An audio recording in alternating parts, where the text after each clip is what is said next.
Bikaratti biyya kanatti seenee biyya naannoo keenya kanatti seenee mana itti ijaarratuuf asi'aa jira. Nuti dhiifnee jalaa deemnee biyya ambaa keessatti abbaan barbaadde kunoo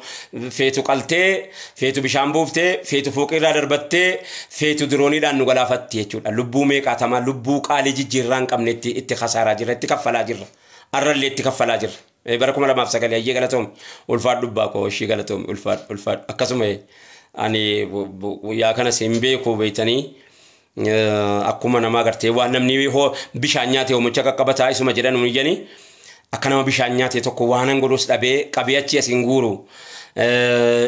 maaliif jennaan asii yaa'uudhaaf ammoo qophaa'aa jira akka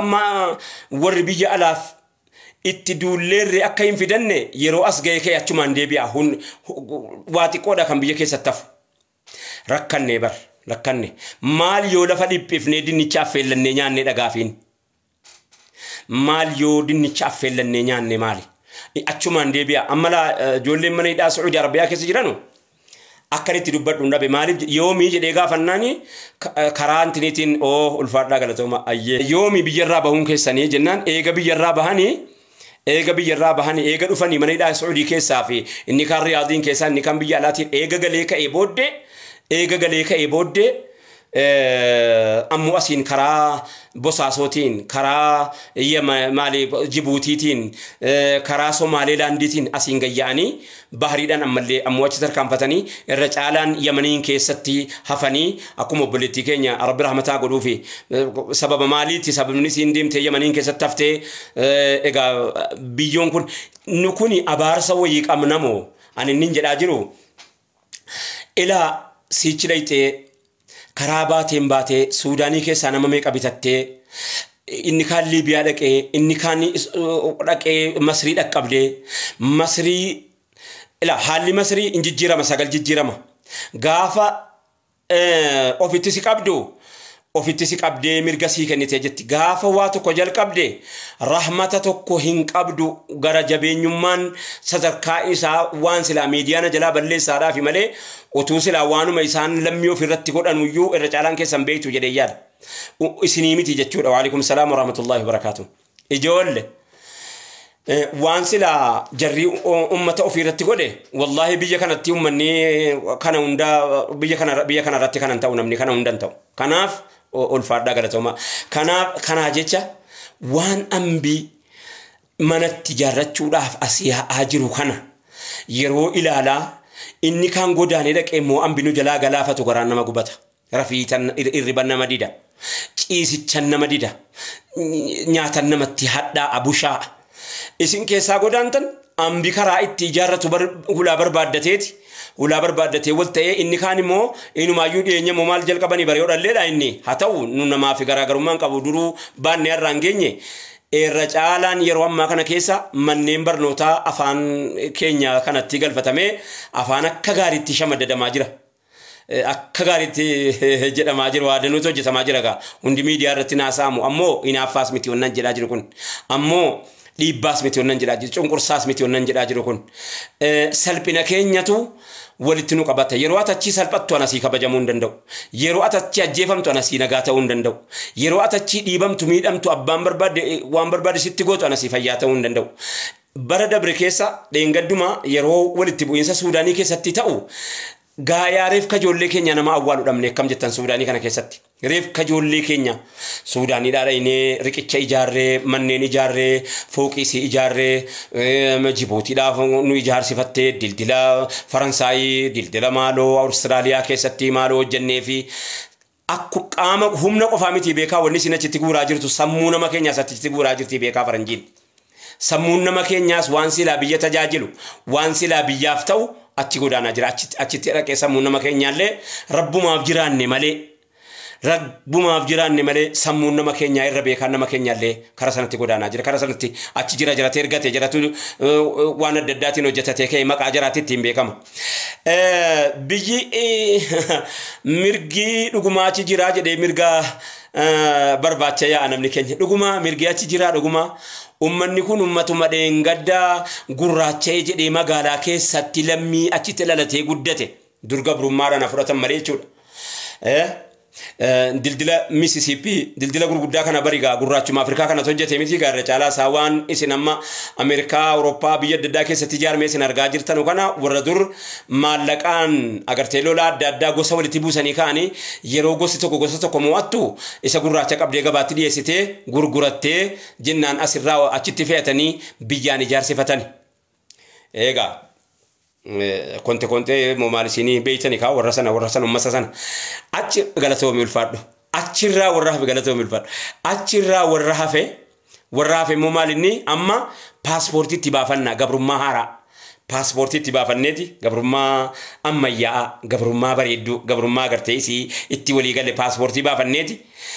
DVdha jennee DVdhaan baafanneeti. Dhugaadha nu isinii OTDV isinii baafte inumaayyuu biyya isii dhaquuni lootorii ta'e bar kufiitiin kana achi jirama biyya isii dhaquun lootarii eega lootarii agartee nama lootariin ba'eeftu biyya isii dhaqa haddii kanallee kufnee bar waa salphinaan nutti nafne jechuudha lootariin ta'e barachi biyyaan baraquun kanaaf egereen keenya maala ta'u kanaaf fuulduri keenya maala ta'u. Fuuldurri keenya yaa ijoollee warra biyya alaatii TikTok irratti viidiyoo irratti waan adda addaa argee uummatatti toleeraa jireenyitti gaaromeera seetee asii dhaquudhaa kaatu. Wallahi gara fuulduraatti wanni amma uummata keenya irra biyya alaarratti ga'aa jiru kanarra hammaata. Waan ani isin dhoksine tokkoon isinitti hima. Dhugaadha haqni haqa waan guyyaa keessa jijjiirame ani hin beeku malee gaafa mootummaan naannoo Oromiyaa Shimallis Abdiisaa pirezidaantii filamu nu waame galgala wahii mee akkamitti maaltu ta'uudhaa deema akkam ta'uudhaa deemna jedhee nu waame. Egaa tiimiin gariin keenya wajjumaan kaanee dhayne anaa Kaamil Shamsuutii Sufiyaanii Mustafaadhaa Abdulaziizii Haydar Kadirii kaanee dhayne maaltu jira numuree fi yeroo sana hajjiidha moo maalidha ta'a umraadha moo ani hin beeku biyyu Malaawii galle maaltu jira haalli uummata biyya keenya alaa jijjiirama ammaatiin maal jedhaa jedhee gaafannaan Haydar Kadir lubbuudhaan jira Shimallisis jira yaa Shimallis ijoolleen keenya hojjettuun mana Arabaa keessatti mataa ol qabattee uummanni keenya dhufee kursiirra geenyaan hojjettuun keenya mana Arabaa keessatti yaa maadaam gosa kootu mootummaa qabate gosa kootu hidda qabate gosa kootuyyuu yeroo ammaa kana keessa aangootti ol ba'e akka durii abadan fooqirraas na darbattee na jaambaatu abadan akka duriis na gabroonfattee nagaan taatu jetteeti ijoolleen diinqa Arabaa keessa teessee mataa ol qabattee jedhee Haydaritti himnaan wallahi wabillaahi Shimallis Abdiisaa haasa'uu dadhabe eega yeroo sana mataa gal qabate imimmaan boo wanta akka takkitii nama akka kana boo wanta akka argeen beeku. As geenyee jedhee bar. Boo'ee maraatee lamuu itti haasa'uu dadhabne fayyaa ta'uu dadhabee dhiifnee biraa yaanee biraa galleekkam. Wama ta'etu ta'ee jennaanii amriin sun nutti bicuusi waan taate malee wallaahi namni gaafa sana achitti argame ana qofaa miti. Nunama ana Sufiyaanii Kaamil Shamsuutii Mustafa Huseenii Abdulaziz Ibrahimii hammi keenya dhayne achitti lammaffaa haasofsiisuu dadhabne jechuudha ijoollee keenya mataa ol qabatte Haydartitti hime sana booddee akkatti sammuusaa as deebifnee waliin haasofnu illee dhabne boo'ee maraateen jedhe Shimallis Abdiisaa fuula keenya duratti beekaa waa dhoksaatti yookaanis siyaasaa fakkeessaa yookaanis immoo miti hulaan cufaadha nam tokko sana agarre namni kaases hin jiru namni waraabees hin jiru namni footoo ka'es hin jiru namni footoo kaases hin jiru ammoo dhugaan jirtu kanaa hoo eega inni hamma kana waa'ee eega hamma kana gaa amma wanni taate miti dhiibbataatuma wanni feti hataatu la mootummaan biyya kana tokko mootummaa isa aangorra jiru qofaa miti beekaa wanni isin cunqursaa jirus wanni nu cunqursaa jirus wanni akka malee nutti hojjetaa jirus jennaani waa waggaa 150 ijaarame jira beekaa wanni waggaa 150 ijaarame inni kaan afaan baree inni kaan akka yayyii gogaa saree uffattee saree wajjiniin bultu ta'ee hoolaa saree hoolaa gogaa hoolaa uffattee hoolaa keessa jirtu ta'ee inni kaan ilaa cunqursaan inni gariin akkuma jirutti inni mul'atu akkuma jirutti illee yoo ta'e gariin akka isin jibbitanii biyyaa yaatanu godhu jira baako warra taasisu jira baako warra godhu jira kani rabbii malee namni isan beeyne akkamitti yoo jette himachuu ati hin dandeenye jira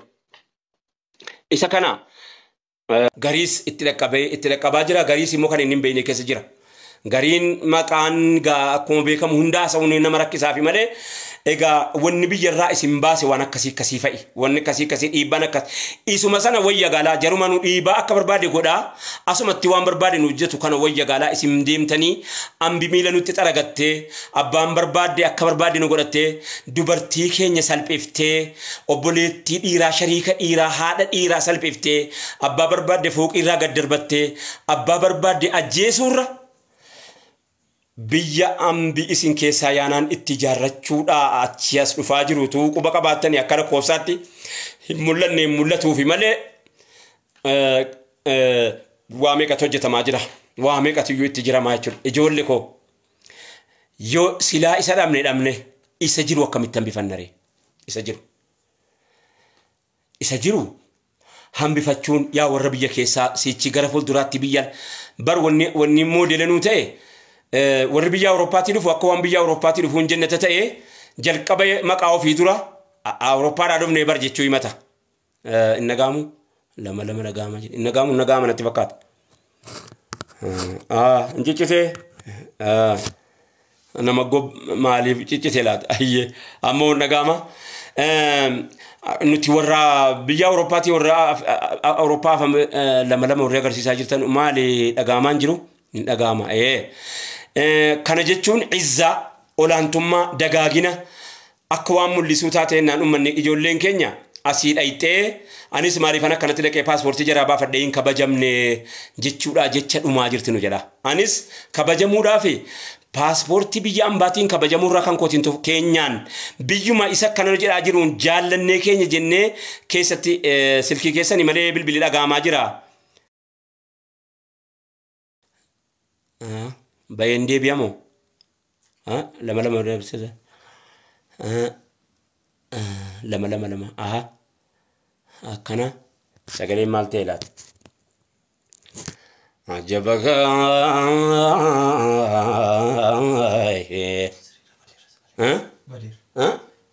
dhagaamira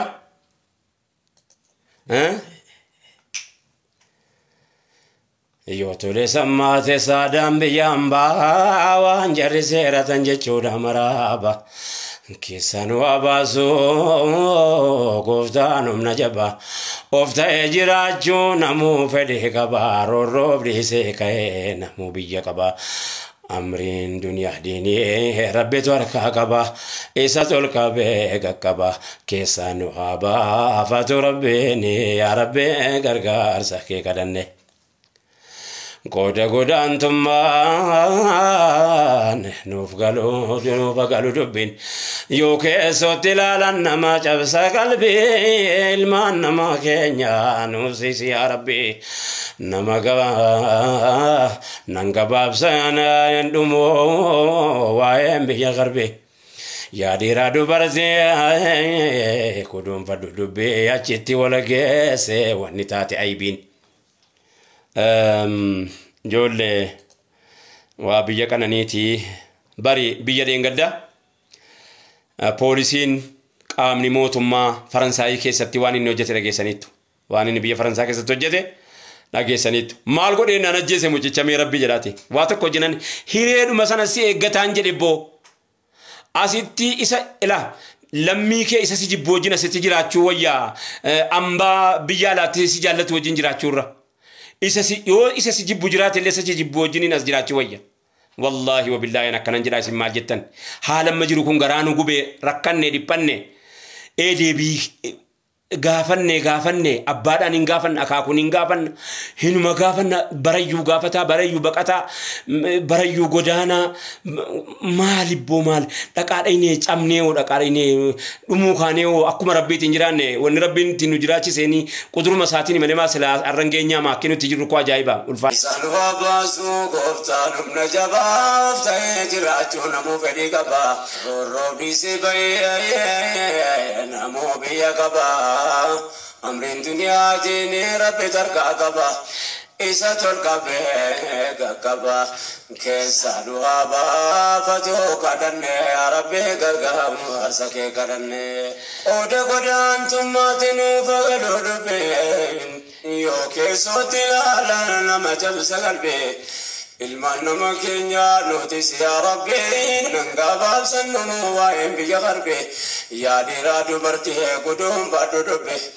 achitti wal geesse wanni taate aybee jireenya beeylataa dangaate birzambiin himuutti ulfaata